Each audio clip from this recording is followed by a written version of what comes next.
I suppose where my family's come from, what actually led us down the path of actually marketing our vineyard, and I suppose end up with hopefully giving you some key points on where I've come through with marketing. So like most people know, 5th generation Barossa grape grower, actually 6th generation farmer. We didn't start growing grapes till the 1888, so makes us a little bit, I suppose, not forthcoming, but we're getting there slowly. So a few more generations will most probably get it right.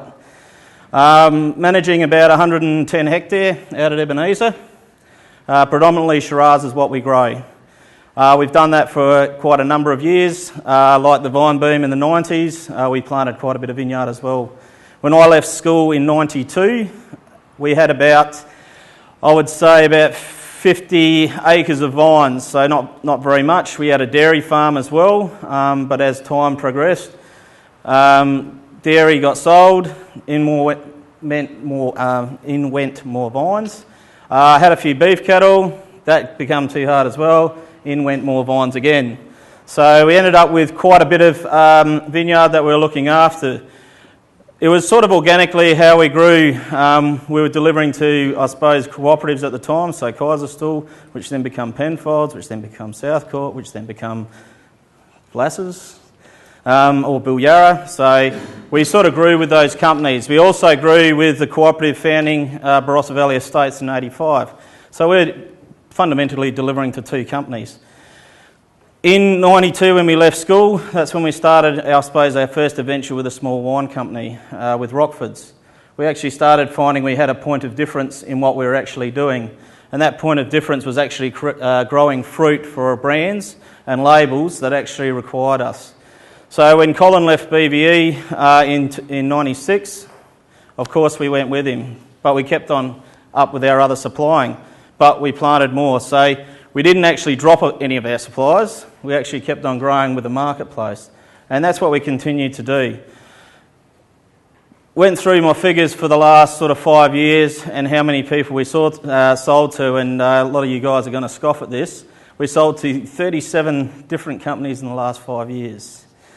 10 companies we've actually sold to year after year.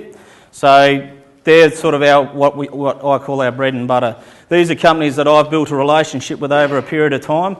These are small winemakers which started off only taking about 2.5 tonne from us. One of those winemakers now is up to about 15 tonne and is actually paying us 30 days after we pick the fruit, 100%.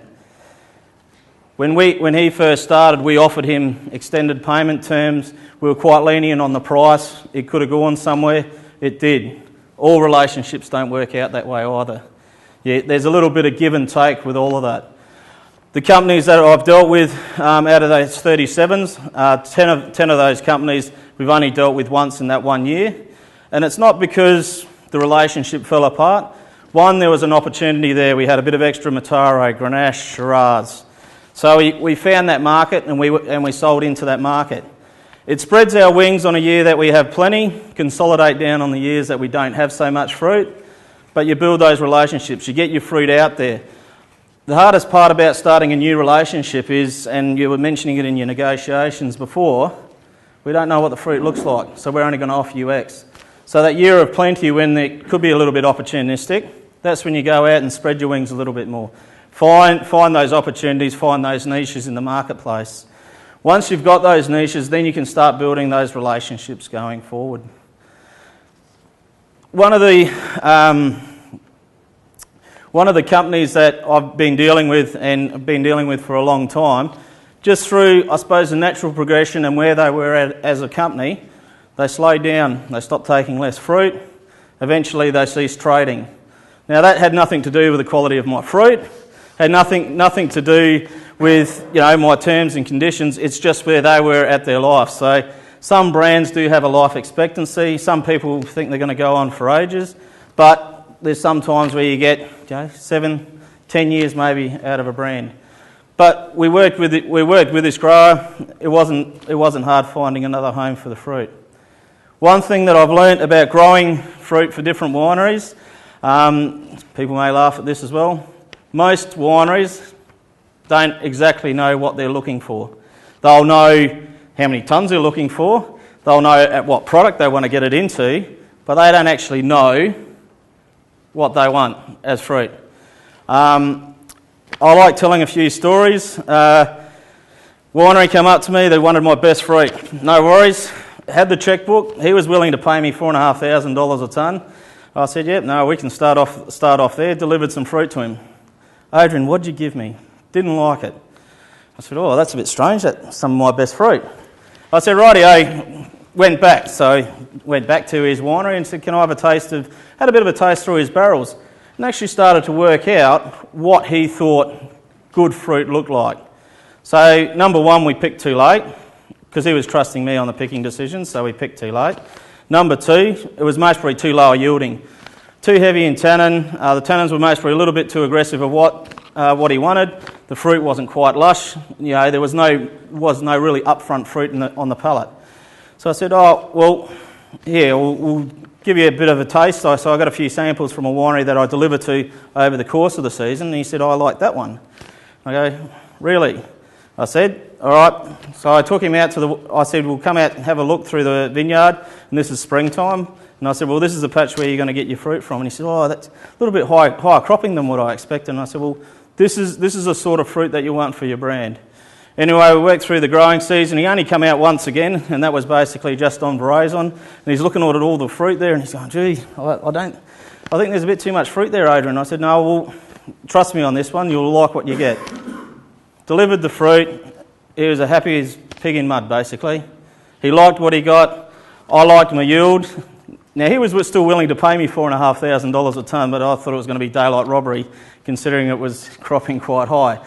So I actually sort of said to him, I said, the going rate for that fruit there is $2,800, and I'm happy to accept that price from you. Now, it's still a bit above what everyone else was offering, but he was happy. And that's about finding the right market for your Pacific fruit. Within our vineyard, we most probably we've got, I suppose, 6 very distinct different soil types. We've got Bay of Biscay, we've got sand, we've got the classic red-brown earth over limestone, we've got gravelly, coarse gravel hill when you go up to our stocky block. What we can do is actually find a parcel and fit it nicely into each winery. So if they say they want something with aromatics, you go to the lighter soil types, you can actually give them what they're asking for. You don't actually have to sit there and say, I've only got this line of product for you. And that's specifically talking Shiraz, and that's why we can grow so much Shiraz in our area, and we can do it for a prolonged period of time. We prune early, we prune late. We've got north, south, east, west. We even plant on the elliptical plane just for something different and a point of difference. And it's creating those points of differences when you go into your negotiations that is going to make you king. Now, I've got a sheet, then I sent it through to Nikki as well. I said I wasn't going to do a PowerPoint, but I'll give you my sort of 5 top tips on when you're going into a negotiation with a winery. Now, communication is a bit of a no-brainer. So I'm not even going to put it down as a tip, but it is fundamental to all the 5 points that I've got below. And how you communicate, and I think this was mentioned before, will change the outcome. If you go in there with a positive mind, positive attitude, a bit of a happy-go-lucky larrikin type attitude, you're going to get a lot further than going in there as the grumpy grower sitting on the front of most papers. The one that gets, been hard done by. But, and that's what most people are expecting. They're expecting a grumpy grower saying, well, where's my price? Why did I do it wrong? Saying, look, my Uncle Marcus. Now, that's just a grumpy German joke. That's all right. Knowledge is king. Number one, my number one is know your business. How are you going to go out and promote your business if you don't know your business? Once again, it is basically your get points again. What have you got that you can offer to the winery further on down the track? Know your costs of production. This is actually quite surprising. A lot of growers don't even know what area they've got under vine. Sometimes not even the variety, the clone. Sometimes their spacing. You think everyone would know that, but when you speak to a lot of growers, they'll go, Yeah, planted Shiraz. What year did you plant it? Oh, that was around about the vine pull, but 2 years after. Oh, yeah. Understand and know your business when you go in. Now, it's quite easy when you've got new plantings, but when you buy a block, find out as much as you can about the history of that block as well, because it's a great sell point. Research your wineries. Research your wineries, the state of the industry, the markets. Talk to other growers before you actually go in there as well. Know your stuff. You don't have to know everything, but the easiest thing to do and the easiest way to slip up is the winery saying, oh, we can't do that. If you can go in there and say, well, I don't believe that's the case because you've just gone out and bought another $20 million vineyard north of my place because you're chasing A-grade fruit, you go, well, that sort of stumps them straight away and they go, well, yeah, I suppose we are doing that. It's understanding the markets that they're selling to as well. Scholesy had a great picture of a basket with eggs up there. Don't have all your eggs in one basket. Go back to 2008, pre-GFC. A lot of guys thought they had their risk spread. They sold to 4 different wineries. They thought they were doing great. All 4 wineries sold to the States. What happened to the market in the States? It fell over. All 4 wineries didn't require as much fruit anymore. They lost their market. They lost their sales. So spreading your risk isn't just about picking different wine companies. It's also picking different markets into which they sell. My major supplier sells to 23 different markets. So even though they take approximately 50% of my fruit, I've spread my risk with them by them spreading their risk as well and using that communication with them to understand what they're doing with marketing. Build a relationship. Regular communication is key. Once again, don't pester them. Have lunch. I have a few too many of those, but I've got to catch up with a lot of winemakers. So have lunch, be a little bit social. But the easiest thing to do, if you're not comfortable with that, is get involved in industry discussion groups.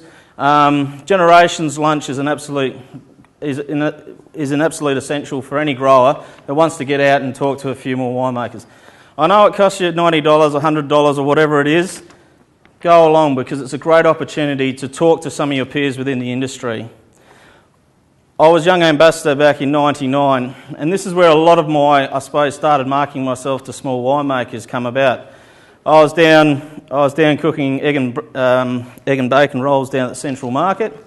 Up wandered Trevor Jones to me. He goes, "Oh, you're Adrian Hoffmann." "Yeah, I've been speaking to Chris. Chris reckons you got some pretty good fruit there, Ebenezer." I said, "Oh, yeah, we've got a bit of fruit out there, and not too bad. How about you throw a few ton my way?"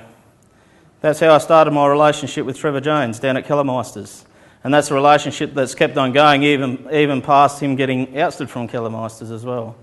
It's an opportunity. If I wasn't there, I suppose that opportunity may or may not have been there. So you've got to get yourselves out and about. It's not for everyone, but it's an opportunity. The next thing is how can you add value to their winery?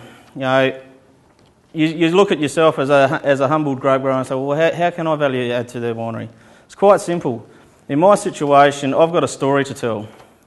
I've got five generations. I've got different soil types. I've got a whole box and dice that I can sell to them in PR. So that's my opportunity for them to say, rightio, you bring those people onto my property, and I'll entertain them. And entertain I will. But once again, you have to gauge your audience as well when they come on. Say a little bit of background in your own PR, knowing who you've got coming out there. They've come from a big night the night before. They're all hungover. What do they want to do? They don't want to stand out in a 40-degree day. Take them to the Stocky pub. That's what they're going to remember. Had a couple Chinese people come through going back. That'd be about 3 weeks ago. They'd been looking at vineyards, they'd been looking at wineries the entire time. So I took an environmental slant. I said, we'll come out and have a look at what I'm doing on my swamp block. We've got trees planted there. Hang on, there's a kangaroo. Oh, we didn't see one of those. They didn't get the opportunity to do that. As much as they're a pest and, most people want to shoot them, you turn a negative into a positive. So social media is another one. Get yourself involved. Hashtag in your wineries and get involved. because it's a good way of keeping in touch. And it's surprising how much wine media pick up on that as well, because they're following wineries. So, and you get the random phone call out of the blue as well. They'll chase you down, or they'll flick you an email and say, well, what's your opinion on this? And then you actually become someone in the industry who they're listening to. And my last one is deliver what is promised. Make good on what is said. There's no point going out and promising the world, saying you're going to sheet thin, saying you're going to, we're going to water, we're going to back off on this, we're going to do that, and not actually deliver on what you're going to say. Because integrity and honesty is the key to every relationship, and keeping that relationship going, I think, is key.